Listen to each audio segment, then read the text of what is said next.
Init na balita ngayong tanghali. Pangulong Ferdinand Marcos Jr. ginawara ng parangal at cash incentives ang mga Pilipinong atleta na sumabak sa 2024 Paris Olympics. Mga float na gagamitin para sa isasagawang Heroes Parade ng Pinoy Olympians nakahanda na. Parada magsisimula mamayang alas 3 ng hapon. 3 araw na tigil pasada ng piston at manibela umarangkada na ngayong araw. Mga rallyista hindi pinayagang makausad sa Mendiola.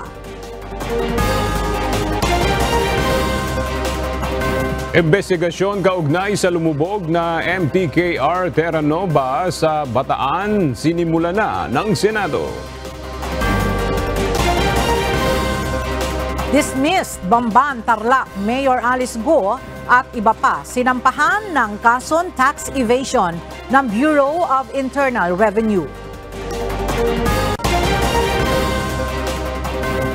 At hepe ng San Simon, Pampanga Municipal Police Station at 6 na iba pa sugatan sa pagsabog. Magandang tanghali mga kasangbahay. Ngayon po ay araw ng Wednesday, August 14, 2024 at una sa mga balita ngayong tanghali.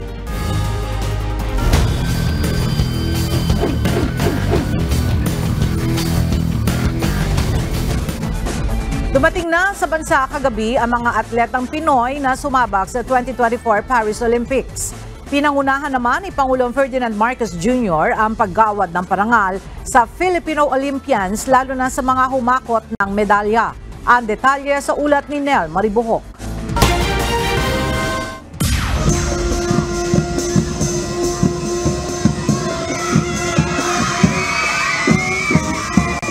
Alas 7 kagabi dumating ang eroplanong sinasakyan ng Paris Olympic Team sa Villamor Air Base sa Pasay City. Pagbaba ng eroplano ng Pinoy athletes, binigyan pugay sila ng ilang opisyal ng gobyerno, mga kapwa manlalaro at kani-kanilang pamilya. Dala ni na bronze medalist Nesty Petesio at double Olympic gold medalist Carlos Yulo ang bandila ng Pilipinas pagbaba ng eroplano. Dito ay personal silang sinalubong ni na Pangulong Ferdinand Marcos Jr. at First Lady Lisa Marcos. Sa kanyang talumpati, pinasalamatan ng Pangulo ang mga atletang Pinoy sa kanilang ibinigay na karangalan sa bansa. And the honor is mine, the honor is ours to be able to welcome you, such achievers who have, kumbaga sa pinapaganda ninyo at pinapatingkad ninyo ang pangalan ng Pilipino. Kada Olympian ay binigyan ni PBBM ng 1 million pesos. Tag 2 million pesos sa bronze medalist na sina Nesty Petesio at Ira Villegas at 20 million pesos para kay Yulo bukod sa Presidential Medal of Merit. Tig 500,000 pesos naman ang matatanggap ng mga coaching staff. Tinanong naman ng Pangulo ang mga atleta kung ano pa ang maaaring maitulong ng pamahalaan upang mapalakas ang Philippine sports. So I ask all of you to tell us, what is it that you need? Saan kayo, nung sa pag-training ng mga atleta natin, saan kayo nahirapan? Ano hindi ninyo magawa na maitutulong namin? You tell us. And hopefully, if we really work together and start to prepare. Binigyang pagkilala naman ni Yulo ang kanyang mga kapwa manlalaro na nagsakripisyo para sa international competition na ito. Sa lahat po ng atleta po, sobrang proud po ako na pinaglaban po natin, binigay po natin yung best natin sa lahat po. Dugot pawis yung inalay natin. Umaasa naman ang coach ni Yulo na si Allen Aldrin Castañeda na lalong pagtutuunan ng pansin ngayon ng pamahalaan ng gymnastics. Siguro i-prioritize na nila yung gymnastics. So maraming sumusuporta sa amin yan. Matapos ito ay magpapahinga muna si Yulo ng ilang buwan bago maghanda naman sa kanyang muling pagsabak sa 2028 Olympics. Nangako ang Golden Boy na paghahandaan niyang mabuti ang kanyang susunod na laban. Of course, meron pa po akong isa pa pong Olympics sa 2028. Paghahandaan ko po yun na mabuti at magpa-practice pa po ako na maigi pa. Nel Maribuhok, UNTV News and Rescue, Diyos ang aming sandigan, serbisyo publiko ang aming pinahalagahan. Handa na ang gagamiting float para sa isasagawang Heroes Welcome Parade mamaya para sa mga atletang sumabak sa 2024 Paris Olympics. Magsisimula ang parada mamayang alas 3 ng hapon na magsisimula sa Aliw Theater at magtatapos sa Rizal Memorial Stadium. Mula sa Maynila, makibalita tayo kay Ryan Lacanlale live. Ryan, ano na yung latest sa mga paghahanda para sa isasagawang Heroes Welcome Parade mamaya? Meron pang last-minute revision para doon sa float na gagamitin ng mga atleta doon sa Heroes Parade mamayang hapon. Ginawang mas simple ang float na alinsunod sa direktiba ng Malacanang na dapat nakapokus sa mga atleta ang mga taong manonood ng parada at hindi sa float na sinasakyan nila. Kaya kaninang umaga, ilang beses nagsagawa ng revision sa disenyo ng float na gagamitin. Sa ngayon ay kaunting retouch na lamang ang ginagawa sa float. 3 10-wheeler truck ang inihanda ng pamahalaan para sa parada. Ang 2 truck na sasama sa convoy ay nakalaan para sa media na magpo-cover ng event. Ang isang truck naman, sama-samang sasakay ang mga atleta.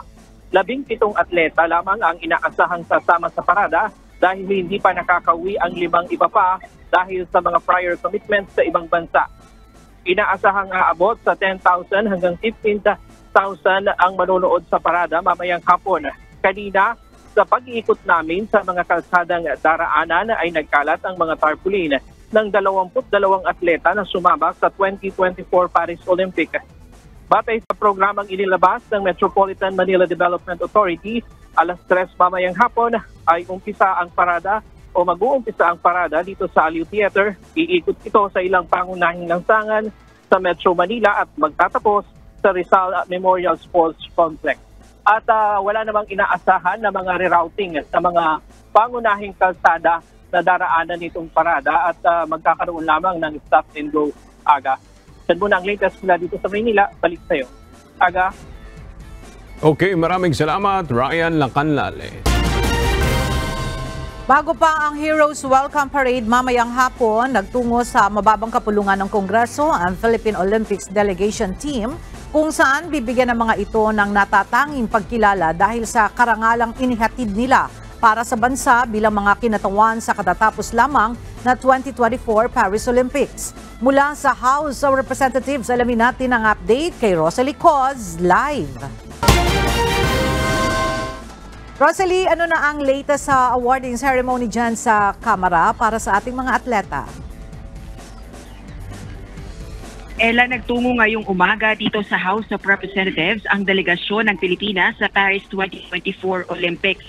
Pinangunahan ito ng double gold Olympian na si Carlos Yulo at bronze Olympian medalist na sina Ira Villegas at Nesty Petesio. Inilatag ang red carpet para sa kanila at sinalubong ng mainit na pagbati mula sa mga kawani ng House of Representatives sa pangunguna ni House Speaker Martin Romualdez.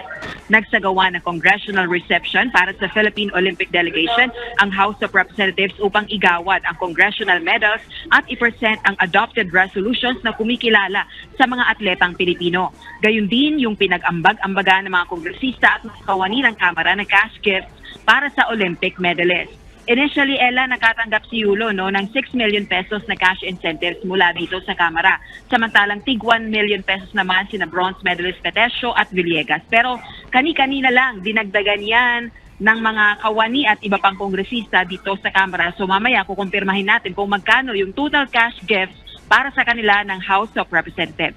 Bukod dito, nangako rin si House Speaker Romualdez sa pagrepaso sa National Athletes and Benefits Incentives Act o ACT. Layo nitong maamyendahan ang batas upang mapaigting ang suporta ng pamahalaan sa mga kababayang atleta. Balik sa iyo, Ella. Maraming salamat, Rosalie Coz.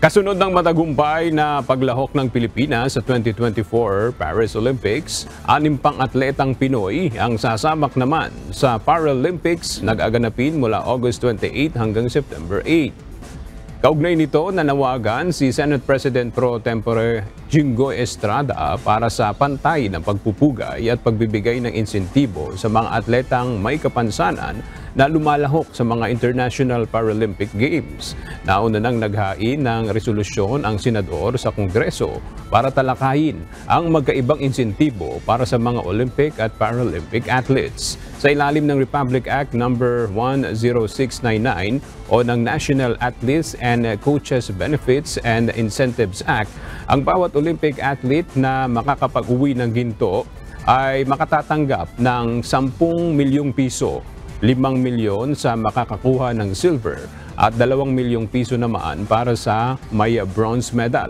Subalit ay sa batas, kalahati lamang nito ang makukuha ng mga Paralympic athletes.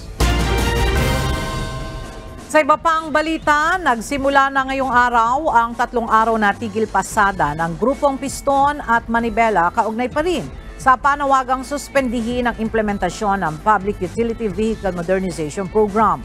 Mula sa Welcome Rotunda sa Quezon City, plano sana ng mga nagpaprotesta na grupo na magmarcha patungo ng Mendiola sa Maynila, subalit hindi na sila pinayagan ng umusad pa ng Manila Police District. At mula sa Quezon City, alamin natin ang latest kay JP Nunez live.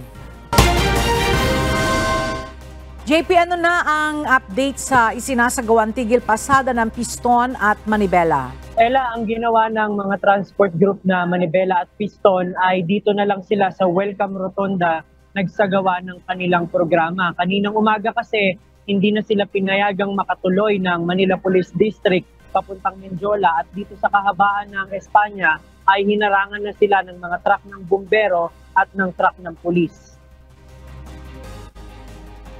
Nasa 300 mga chipper at operator ang nagtipon-tipon sa Welcome Rotonda ng mga miyembro ng transport group na Manibela at Piston para sa transport caravan. Papunta sana sila sa Mendiola sa Maynila para doon ipahayag ang kanilang mga hinaing hinggil sa implementasyon ng Public Transport Modernization Program o PTMP. Pero kaunting usad pa lamang ay hindi na sila pinayagang makalampas ng MPD sa Espanya Boulevard.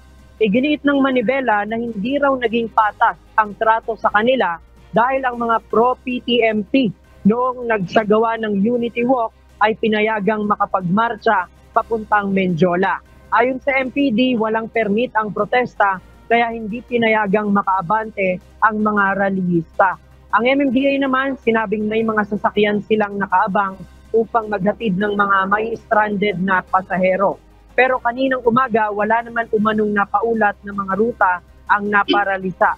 Batay sa monitoring ng MMDA, yung bigat ng traffic na naidulot nitong transport caravan ay umabot sa Fernando Po Jr. Avenue mula sa Welcome Rotonda.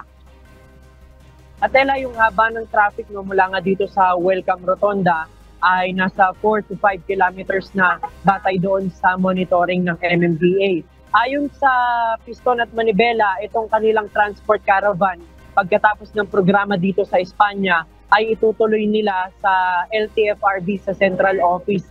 At ayon sa dalawang grupo, bukas at hanggang sa Biyernes ay tuloy-tuloy yung kanilang isasagawang tigil pasada at yung mga kilos protesta na isasagawa dun sa kanilang mga strike center. Yan muna ang ating latest live mula dito sa Quezon City. Balik sa iyo, Ella.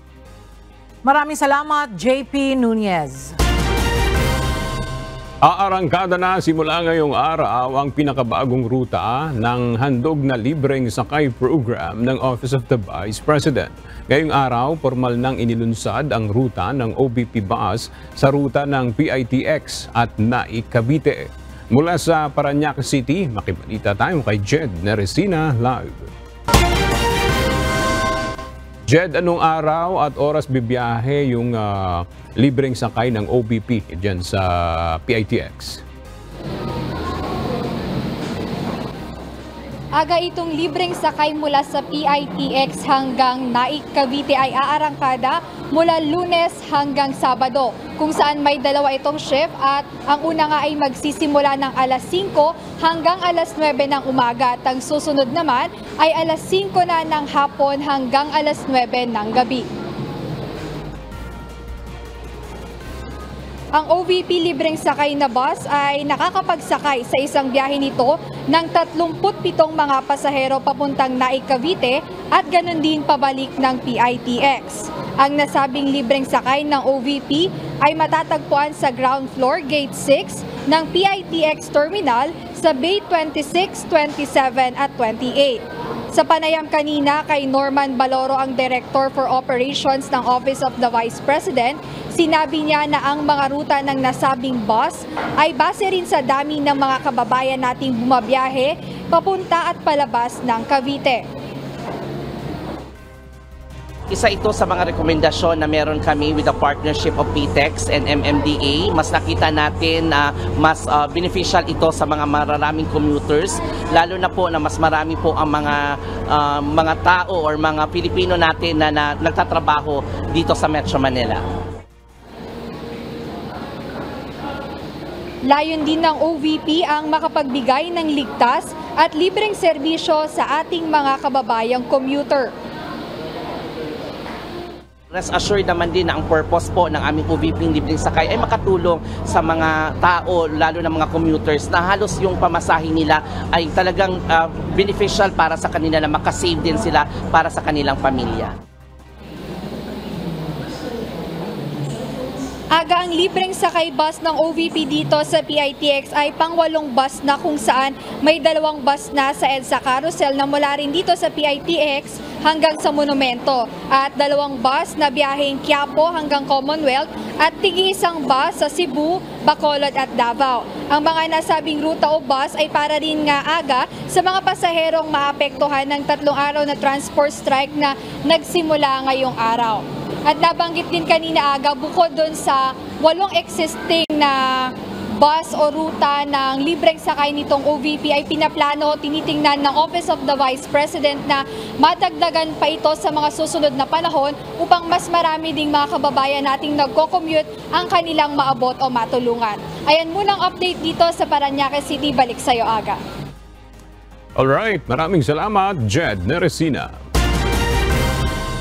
Pinasusumite sa House Committee on Appropriations ang audit report kaugnay ng paggamit ng Office of the Vice President at Department of Education sa confidential funds ng mga tanggapan noong 2022 hanggang 2023. Isinulong ito ng ilang mambabatas sa pagdinig ng panukalang pondo ng Commission on Audit o COA para sa susunod na taon. Ang detalye sa ulat ni Rosalie Coz.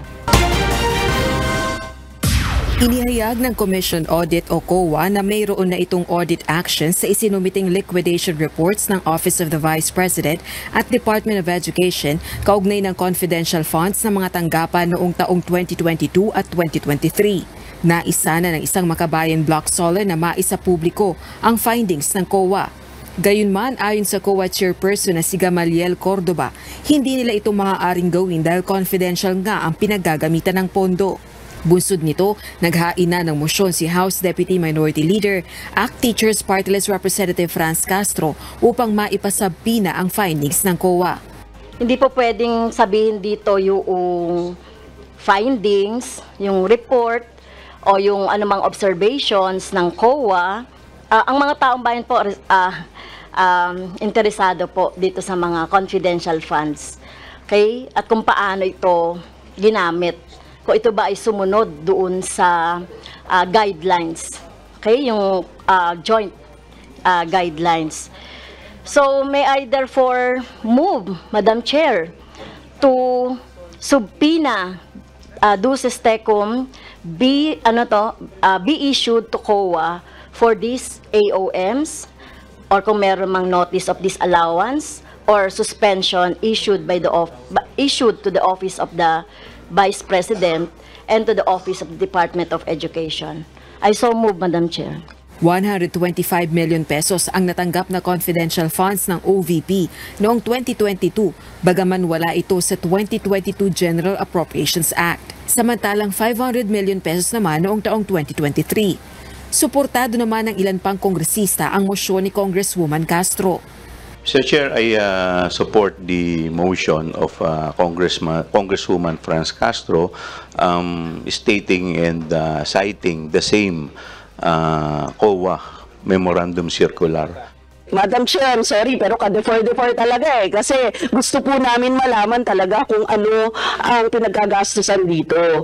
And I'm sure very, very curious po ang lahat dito. Kasi nung in-interpolate ko po ito last time, ito talaga yung gusto nating sarhan. Pero come 1 year, hindi pa natin malaman kung saan talaga ginastos. Sa huli, pinagtibay sa House Committee on Appropriations ang motion ni Representative Castro na maglabas ng subpoena sa audit reports ng COA kaugnay ng paggamit ng confidential funds ng OVP at DepEd. By virtue of the oversight power of the Committee on Appropriations, the motion to issue the subpoena, this is second, requiring COA to submit the audit report of the Office of the Vice President and the Department of Education and the use of the confidential funds for fiscal year 2022-2023. Hearing no objections, the motion is carried. We will, ang aming ng posisyon is we will wait for the subpoena and then we will study the matter based on the subpoena that will be issued by the Honorable Committee on Appropriations. Batay naman sa COA na isumite na ang kopya ng accomplishment report ng OVP at DepEd kaugnay ng paggamit ng confidential funds sa Office of the President, Senate President at House Speaker. Rosa Licoz, UNTV News and Rescue. Diyos ang aming sandigan, serbisyo publiko ang aming pinahahalagahan. Target ng Philippine Coast Guard na ipahigop sa Salbur Company ang lahat ng 1.4 milyong litro na kargang langis ng MTKR Terra Nova sa Limay Bataan bago ito palutangin. Kahapon, nagsagawa na ng initial siphoning ang Salbur Company sa lumubog na motor tanker. Narito ang report ni Ryan Lacanale. Target ng Salbur Company na kinuha ng kumpanyang may-ari ng lumubog na MTKR Terra Nova na tanggalin lahat ng 1.4 milyong litro ng langis na karga ng barko. Palitan ito ng tubig dagat at saka palutangin. Para po hindi ma-empty yung vacuum. Kasi po kapag ginawa natin na ma-empty yung vacuum, magkakaroon po ng hangin in the space, magkakaroon po ng movement, unforeseen movement yung barko, and yun po yung iniiwasan natin. Kahapon sinubukan na ng Salbur Company ang paghigop ng langis mula mismo sa lumubog na motor tanker. Iyan po ang activity ng ating Salbur, ang Harbor Star, na mag-conduct po ng initial siphoning to assess the flow rate. Ayon sa Philippine Coast Guard, natapos na ang installation ng metal cups sa 12 pressure vacuum valves ng tanker. Wala na ring tumataga sa 24 na valve ng mga tangke. Nangangahulugan ito na natapalan na ang lahat ng mga leak nito. Actually po, kahapon natapos na rin po yung tinatawag natin hot topping. Ito po yung procedure kung saan prepare na po natin yung mga tangke o yung tangke ng motor tanker Terra Nova for the siphoning na po. Ngunit paliwanag ng PCG, hindi pa nagsisimula ang full-blown o aktual na siphoning operations sa lumubog na MTKR Terra Nova. Initial siphoning pa lamang ang ginawa para malaman ang flow rate ng langis o kung gaano kabilis ang paglabas nito kapag hihigupin. Sir, what do I mean by initial siphoning is that we are assessing first the flow rate of the oil. So ang intention po kasi natin is hindi po biglain yung procedure, the mere fact that the reaction of the oil, kung gaano po siya kabilis lumabas dun sa mga pipes po natin. So that's why it's initial pa lang po because it's not a full-blown siphoning procedure.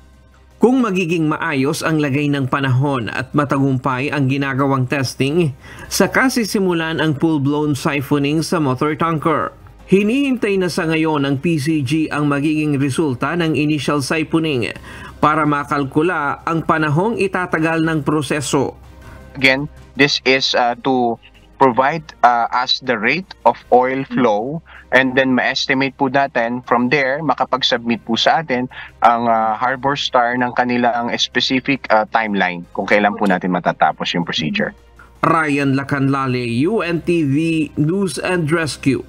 Diyos ang aming sandigan, serbisyo publiko ang aming pinahahalagahan. Iniulat ng Bureau of Fisheries and Aquatic Resources na ligtas ng kainin ng mga tao ang mga isda at shellfish mula sa mga lugar na naapektuhan ng oil spill maliban na sa Cavite. Base sa report ng BFAR, ligtas ng kainin ng mga isda at iba pang lamang dagat na nakukuha mula sa Bataan, Bulacan, Pampanga, Batangas, Navotas, Parañaque at Las Piñas. Gayunman, lumabas pa rin sa pagsusuri na hindi pa ligtas for human consumption ng mga isda at shellfish na makukuha sa Cavite.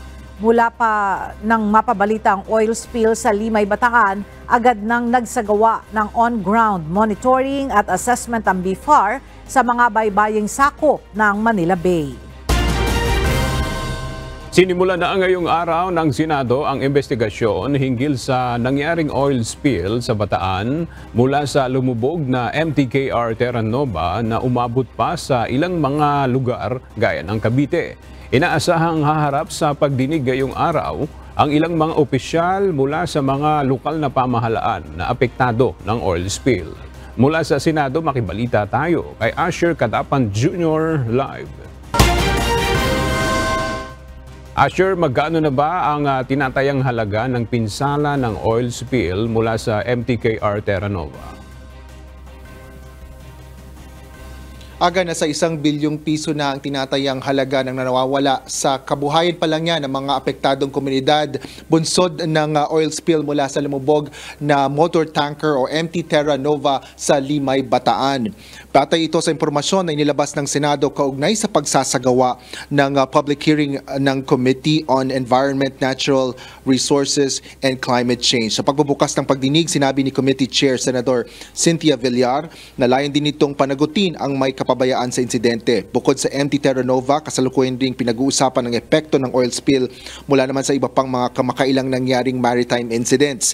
Sinimulang pakinggan ng komite ang panig ng ilang kaukulang ahensya, partikular na ang Philippine Coast Guard o PCG at Maritime Industry Authority o Marina. Kinwestiyon ng mga senador ang iligal na paglalayag ng ilan sa mga barkong lumubog na sangkot sa oil spill dahil sa kawalan ng lisensya at iba pang dokumento. Ayon sa PCG at Marina ay patuloy pa rin silang nagsasagawa ng investigasyon kaugnay nito. Nagpalabas rin ng ang Senado ng subpoena sa owner o sa nagmamay-ari sa isa sa mga sangkot na barko. Sinabi naman ng Department of Environment and Natural Resources o DNR na posibleng may ilang isda na nag-migrate sa ibang karatig lugar matapos ang oil spill. Habang nagsasagawa pa ng mga water sampling ang kagawaran upang malaman ang epekto ng oil spill sa mga nahuhuling isda. Ayon naman sa Department of Labor and Employment o DOLE, ilan sa mga apektadong residente ang sinasailalim sa TUPAD program o ang tulong panghanap buhay sa ating disadvantaged o displaced worker. Ito ay upang makatulong malinis o maglinis at kolektahin ang ilang oil spill lalo pa sa mga baybayin sa mga apektadong lugar. Ayon kay DOLE Secretary Bienvenido Laguesma, mahigit 33 milyong piso na ang nailalabas sa ilalim ng TUPAD program at patuloy pang nadaragdagan ang pondo na ito para sa mga apektadong residente. Inaasahan naman aga natin na magpapatuloy sa pagpapatuloy ng pagdinig sa Senado ay isa-isa ring isasaad ng ilang mga alkalde at gobernador mula sa Bataan, Bulacan at Cavite ang epekto ng oil spill sa kanilang lugar. Nagsimula na ring magsalita kanina si Bataan Governor Jose Enrique Garcia at sinabi nito na ilan sa mga nagbebenta at mga mamimili sa mga palengke sa kanilang lugar ay ibinabalik yung mga o hindi nakapagbebenta ng mga isda dahil amoy diesel pa ito. Sa kabila nga yan din ng pahayag ng Bureau of Fisheries and Aquatic Resources na clear na yung or maaari nang makapangisda doon sa lugar ng Bataan. Yan muna ang latest. Balik sa'yo, Aga. Maraming salamat, Asher Cadapan Jr. Ipinag-utos ng Office of the Ombudsman ang tuluyang pagtatanggal sa pwesto kay suspended Banban Mayor Alice Guo. Ang desisyon ng Ombudsman ay kasunod na rin ng hiling ng Department of the Interior and Local Government o DILG. Narito ang report ni Dante Amento. Sa 25 na pahinang desisyon ng Office of the Ombudsman o OMB, ipinag-utos nito ang dismissal o tuluyang pagtanggal sa pwesto kay Bamban Tarlac Mayor Alice Guo. Ito ay dahil sa grave misconduct bunsod ng umano'y koneksyon ni Guo sa operasyon ng Pogo sa Bamban na sangkot sa ibang krimen tulad ng human trafficking. Hindi na rin ito makatatanggap ng retirement benefits at tuluyan ng diskwalipikado sa pagtakbo sa posisyon sa gobyerno. Samantala, pinatawa naman ng 3 buwan na suspensyon ng Ombudsman si Acting Mayor Leonardo Anunciacion at 11 pa dahil sa conduct prejudicial to the best interest of the service.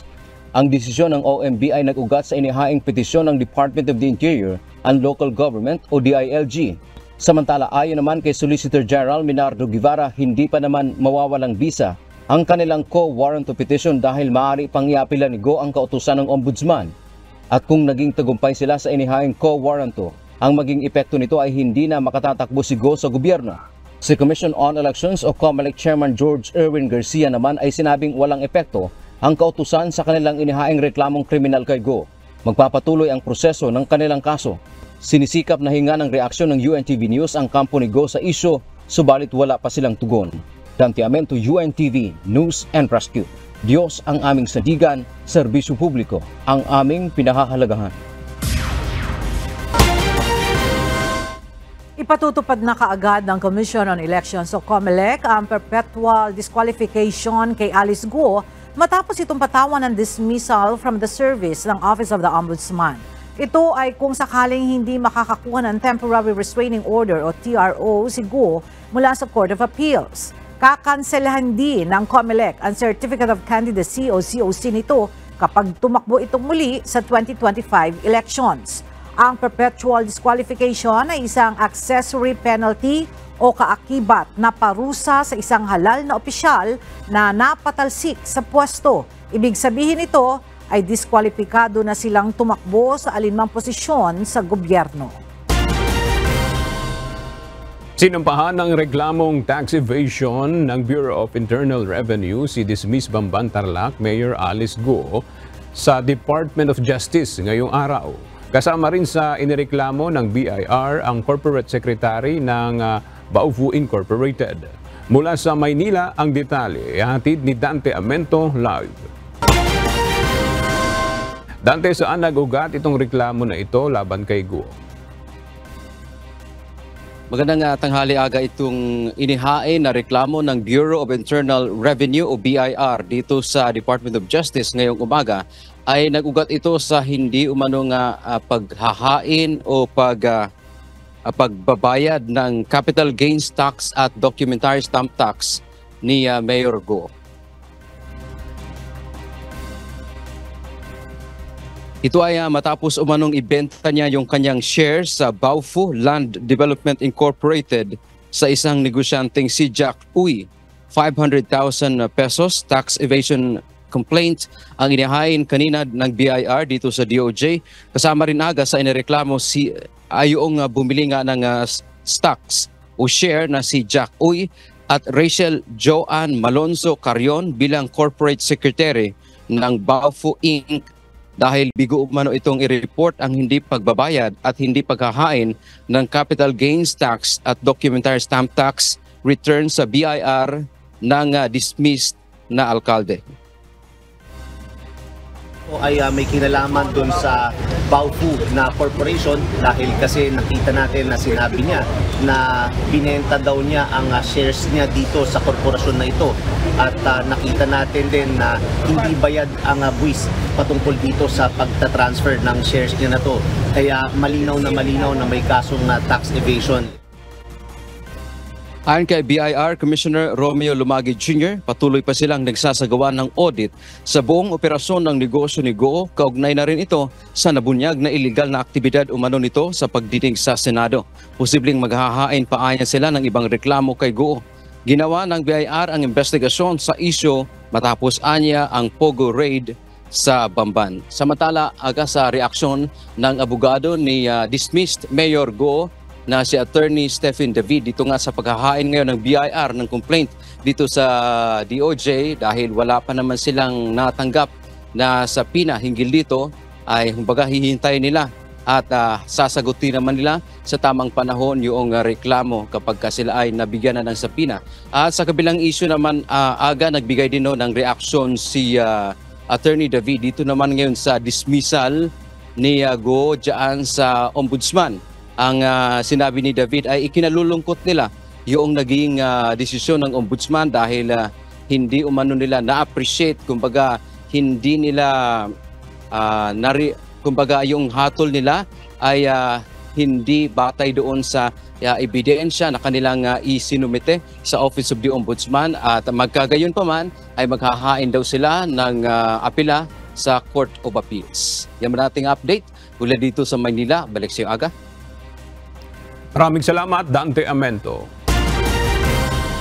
Patuloy na magsasagawa ng maritime domain awareness at pagpapatrolya ang Philippine Air Force at iba pang sangay ng Armed Forces of the Philippines sa kabila ng pinakabagong pangaharas ng China sa national airspace ng Pilipinas. Narito ang report ni Ryan Lacanlale.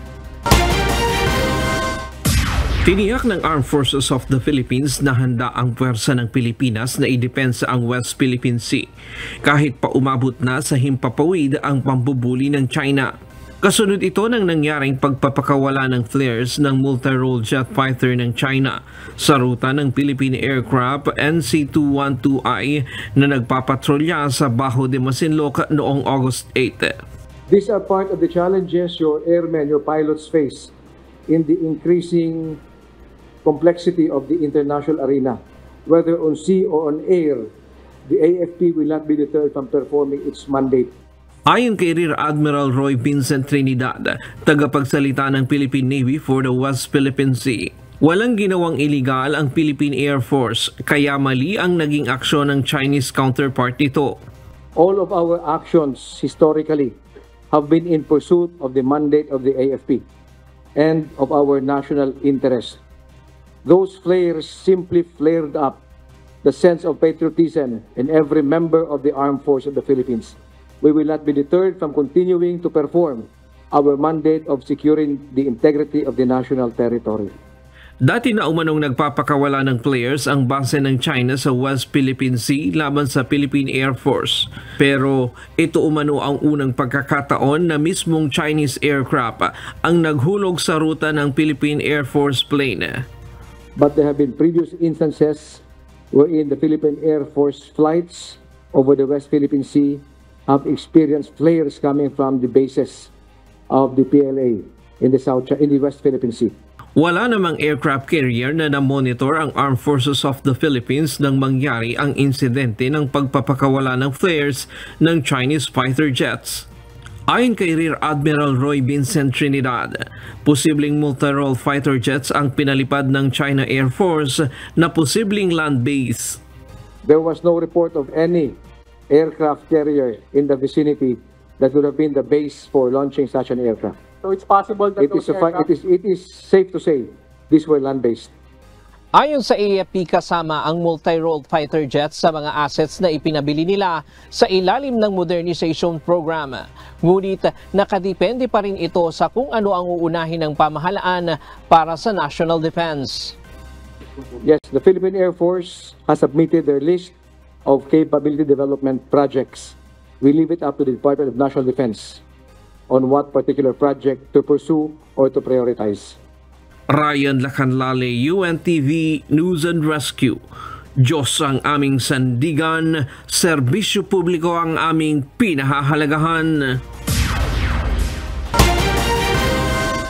Patuloy na dumarami ang Chinese vessels sa loob ng pinag-aagawang teritoryo sa West Philippine Sea. Sa ulat ni Colonel Francel Margaret Padilla, ang spokesperson ng Armed Forces of the Philippines, umabot na sa 92 ang bilang ng Chinese vessels na namonitor ng Philippine Navy sa iba't ibang lokasyon sa West Philippine Sea mula August 6 hanggang 12. Sa bilang na ito, 13 ang Chinese Coast Guard o CCG, Siyam ang People Liberation Army Navy ship, 68 ang Chinese Maritime Militia vessel at 2 naman ang Research Survey vessel. Namonitor ang mga ito sa Bajo de Masinloc, sa Ayungin Shoal, Pag-asa Islands, Likas Island, Lawak Island, Panata Island, Patag Island, Sabina Shoal at sa Iroquois Reef.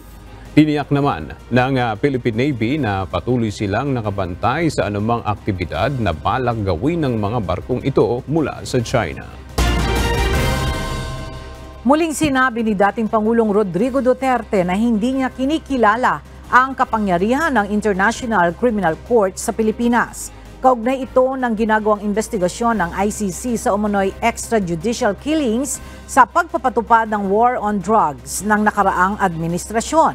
Kabilang sina dating Pangulong Duterte at dating PNP Chief at ngayon Senador Ronald Bato de la Rosa sa mga iniimbitahan bilang resource person sa gaganaping House Quad Committee na tatalakay sa war on drugs sa ilalim ng Duterte administration. Ayon kay House Committee on Dangerous Drugs Chairman Representative Robert Ace Barbers, may karapatan namang tumanggi ang dating Pangulo at ang Senador sa pagdalo sa nasabing pagpupulong. Dagdag pa nito na islamang anya nilang makakuha ng impormasyon para makabuo ng bagong batas na magpaparusa sa criminal organization sa bansa. Gayunman, nauna nang sinabi ni Senator De La Rosa na hindi siya dadalo sa naturang pulong. Pabor ang ilang opisyal ng gobyerno sa panukalang batas na inihain kahapon ni Davao City 1st District Representative Paulo Duterte na isailalim sa random drug test ang mga government officials. Ayon kay Baguio City Mayor Benjamin Magalong, dapat ang mga kawani ng pamahalaan ay mentally at physically fit para mas makapagserbisyo ng maayos sa publiko. Kung wala ka namang ginagawang masama, bakit ka matatakot? Di ba? Kung magiging batas yan, di napakaganda. At kung alam mo, ang talagang laban natin sa droga, mag-umpisa sa atin yan eh. Sa isang text message, sinabi naman ni Iloilo Governor Arthur Defensor na walang problema sa kanya ang pagpapadrug test. Pabor din dito si Mayor John Ayin ng Sara Iloilo. Anya kahit gawin pa ito kada 3 buwan ay payag siya. Ganito rin ang opinyon ni NBI 11 Regional Director Attorney Arcelito Albao. Ayon naman kay Tuguegarao Mayor Jefferson Soriano, masyadong magastos ang ganitong panukala. Inimbestigahan na ngayon ng National Bureau of Investigation ang direktor ng NBI Region 11 na si Attorney Arcelito Albao. Ito ay kaugnay ng alegasyon na tumanggap umano ang opisyal ng suhol mula sa leader ng Kingdom of Jesus Christ at puganteng si Apollo Kibuloy. Mula sa Davao City, makibalita tayo kay Lalaine Moreno live. Lalaine, ano ang tugon ni Director Albao ukol sa isyong ito? Ela, sa ating panayam kay NBI 11 Director Arcelito Albao, sinabi nitong handa siyang harapin ang alegasyon at mga kasong posibleng isampa laban sa kanya. Hindi umano niya kilala si Arlene Stone na personal at hindi niya pa ito nakakausap dahil nasa abroad na umano ito bago pa siya naging Regional Director sa Davao. Isinailalim na sa investigasyon ng pamunuan ng National Bureau of Investigation si NBI 11 Regional Director Attorney Arcelito Albao dahil sa bribery allegations o pagtanggap umano ng suhol. Nag-ugat ito sa reklamo ng isang dating miyembro ng Kingdom of Jesus Christ na kinilalang si Arlene Stone hinggil sa sinasabing pagtanggap umano ni Albao ng suhol mula sa kanilang leader na si Apollo Kibuloy. Giit ni Stone, siya umano mismo ang nag-abot noon ng envelope sa Regional Director pero hindi niya dinetalye kung kailan, ano ang laman at para saan ang nasabing envelope. Inakusan rin ni Stone si Albao na protektor o may kaugnayan kay Kibuloy at maging kay dating Pangulong Rodrigo Duterte na kilalang kaibigan at kaalyado ng KOJC.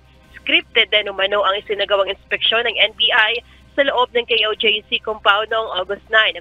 Ayon naman kay NBI Director Jaime Santiago, nagsasagawa na sila ng informal investigation kay Albao bagamat sinabi nitong may tiwala umano siya sa kanyang Regional Director.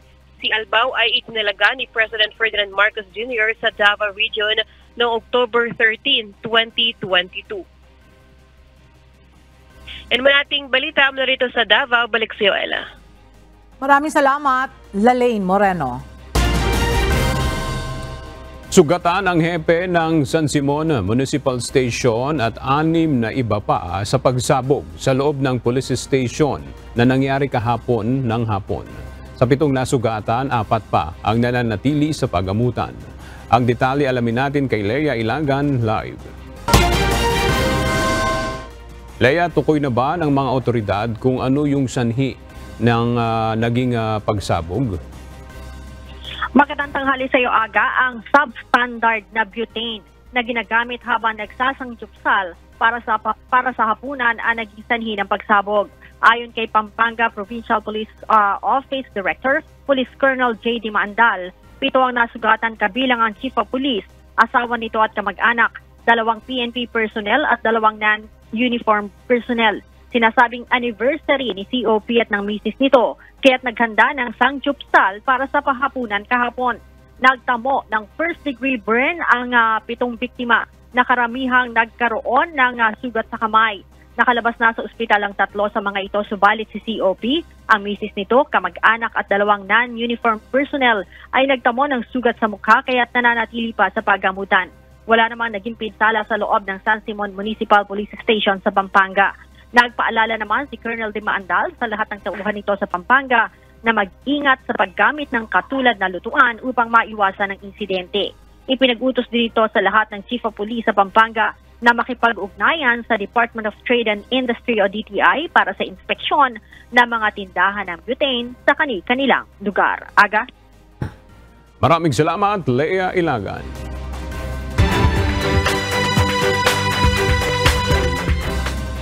Problema ngayon ang lokal na pamahalaan ng Benguet. Ang sitwasyon ng mga ospital sa lalawigan dahil punuan na ng dengue cases. Samantala, pansamantala nang sinuspinde ng provincial governor ng Benguet Province ang pagsusuot ng uniforme ng mga estudyante sa mga paaralan sa probinsya sa gitna ng tumataas na mga kaso ng dengue doon. Narito ang report ni Grace Doctolero. Sa tuwing hinahatid na Analisa Dakotana ng kanyang 2 anak na nag-aaral sa Pugis Elementary School, madalas itong mangamba na baka makagat sila ng lamok at magkasakit ng dengue. Lalo na't siya mismo ay nagkasakit nito noong nakaraang linggo. Upang maiwasan, pinagsusuot niya ang kanyang anak ng sweater at pajama o pantalon. Yun nga ma'am, bumili ako ng yung lotion na pang sa Tsaka yun nga yung dapat pajama, naka sweater ng susuot nila. Kasi yun nga yung sinasabi ng teacher, bawal yung mga maiksi.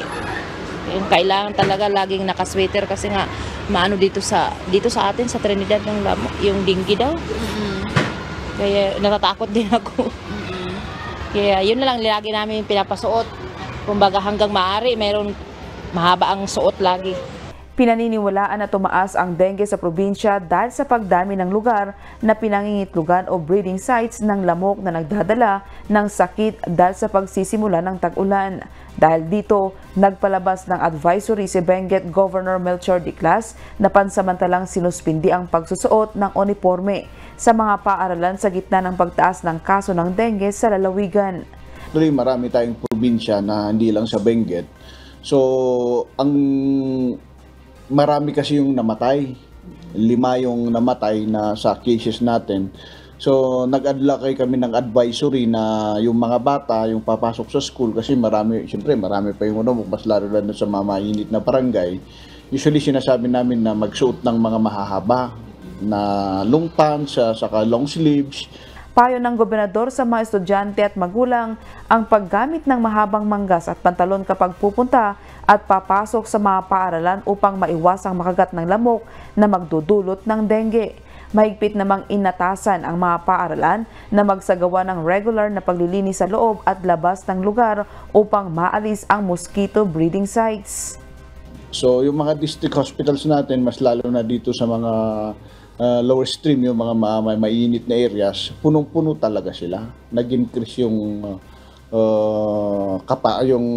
admissions. Like for example, doon sa may Dennis Molintas District Hospitals, usually wala namang ina-admit na dengue. Kung may dengue, 2, 3, ganun lang. Pero umabot sila ng almost 30. Pati dito sa provincial hospital natin, Benguet Gen, doon marami. Tapos pumipila pa yung mga tao.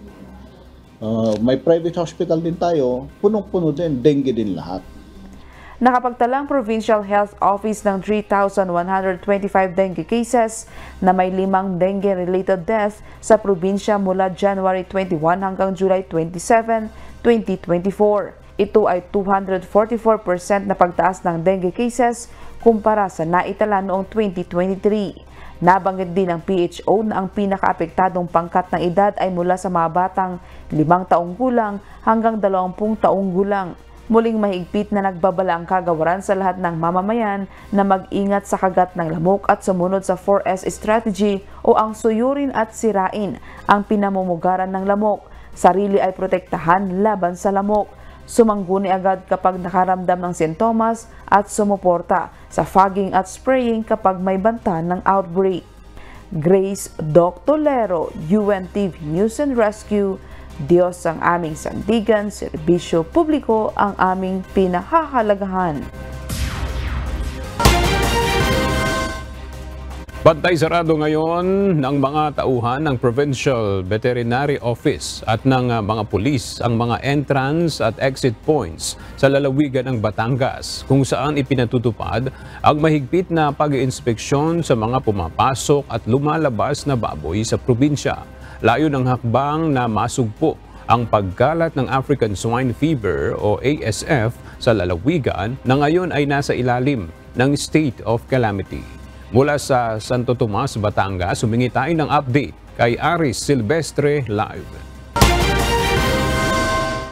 Aris, gaano kahigpit ang ginagawang pag-iinspeksyon sa mga entry at exit points dyan sa Batangas? Ayon sa mga tauhan ng Batangas Provincial Veterinary Office, kapag may nakita silang sintomas ng African Swine Fever o ASF dito sa entry point sa Star Tollway sa Santo Tomas, Batangas, ay pinababalik na nila sa pinanggalingan at hindi na pinapapasok sa lalawigan. Gaya na lamang nangyari kaninang umaga o kung saan pinabalik ang mga baboy galing sa bayan ng Lemery at Agoncillo na may escort na pulis matapos na makitang may mga baboy na matamlay at naglalaway na kabilang na sa mga sintomas ng ASF.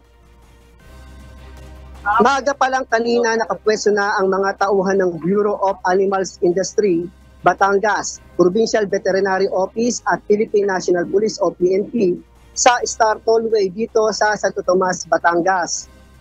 Pagpasok sa entry point, agad na sinusuri sa checkpoint ang mga baboy at dinidisinfect ang mga sasakyan para matiyak na walang may virus na makakapasok sa lalawigan. Gayun din ang ginagawa sa exit point naman ng probinsya patungong Metro Manila. Kalakip ang mga traders pass certification na hinahanap sa mga driver na may dalang baboy.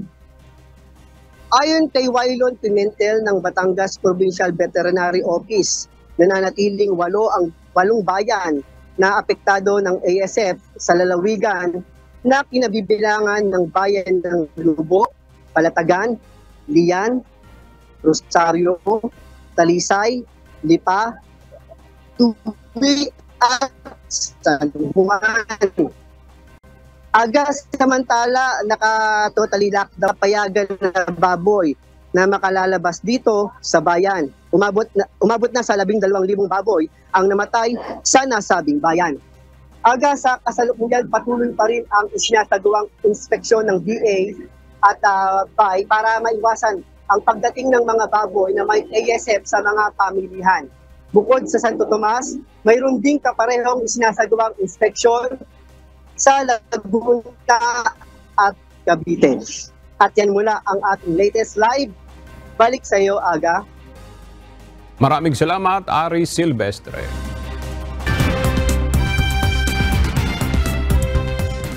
Nagdeklara na ng monkeypox o Mpox emergency ang Africa Centers for Disease Control and Prevention dahil sa pagkalat ng sakit mula sa Democratic Republic of Congo hanggang sa mga kalapit bansa nito.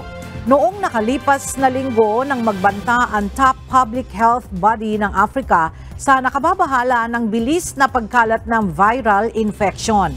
Nahahawa ang Mpox sa pamamagitan ng close contact at nagdudulot ng flu-like symptoms at pantal na may paltos o blisters. Ngayong taon, mahigit na sa 13,700 ang monkeypox cases at 450 naman ang nasawi sa sakit. We declare Mpox as public health emergency of continental security in Africa. This declaration is not merely a formality.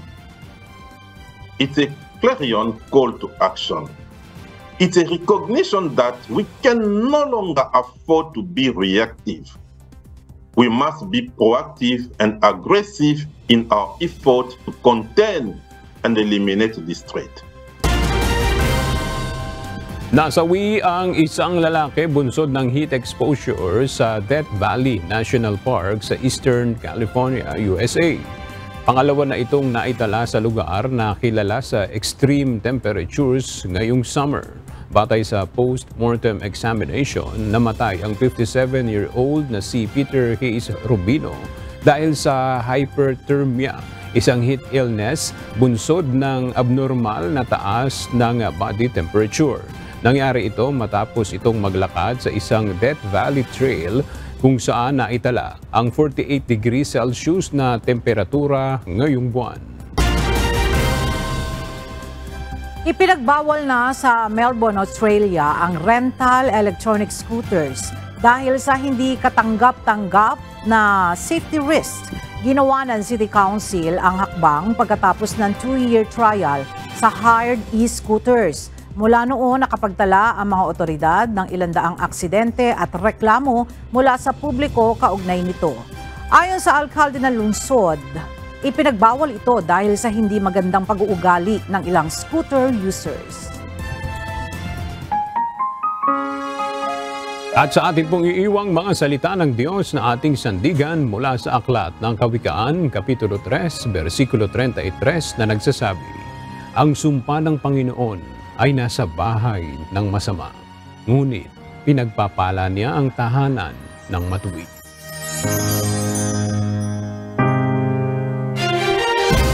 At yan ang mga balita ng aming tinutukan at inaksyonan. Dahil sa aming pagbabalita, una ang pagkalinga sa kapwa. UNTV CE News, may balita saan mang panig ng daigdig. At dito sa UNTV, Diyos ang aming sandigan, serbisyo publiko ang aming pinahahalagahan. Magandang tanghali.